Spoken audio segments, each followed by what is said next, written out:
உலக நாடுகளுக்கு சுற்றுப்பயணம் மேற்கொள்ளும் காங்கிரஸ் தலைவர்கள் அயோத்தி ராமர் கோயிலுக்கு செல்ல மறுப்பது ஏன் என பிரதமர் நரேந்திர மோடி கேள்வி எழுப்பியுள்ளார். 243 தொகுதிகள் கொண்ட பீகார் சட்டப்பேரவைக்கு 2 கட்டங்களாக வாக்குப்பதிவு நடைபெறவுள்ளது. அதன்படி வரும் 6ஆம் தேதி நடைபெறும் முதற்கட்ட தேர்தலுக்கான பிரச்சாரம் நாளை மாலையுடன் நிறைவு பெறுகிறது. இதையொட்டி தேசிய ஜனநாயக கூட்டணி, காங்கிரஸ் உள்ளிட்ட கட்சிகள் தீவிர பிரச்சாரம் செய்து வருகின்றன.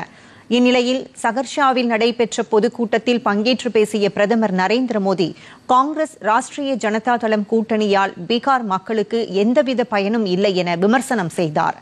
உலகம் முழுவதும் சுற்றுப்பயணம் செய்யும் காங்கிரஸ் தலைவர்கள் அயோத்திக்கு ஏன் செல்வதில்லை என்று பிரதமர் கேள்வி எழுப்பினார்.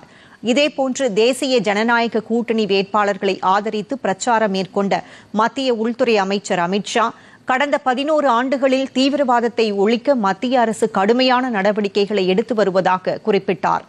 ராகுல் காந்தி உள்ளிட்ட காங்கிரஸ் தலைவர்கள் நாட்டின் இறையாண்மையை சீர்குலைப்பதில் குறிக்கோளுடன் செயல்படுவதாக அமித் ஷா விமர்சனம் செய்தார்.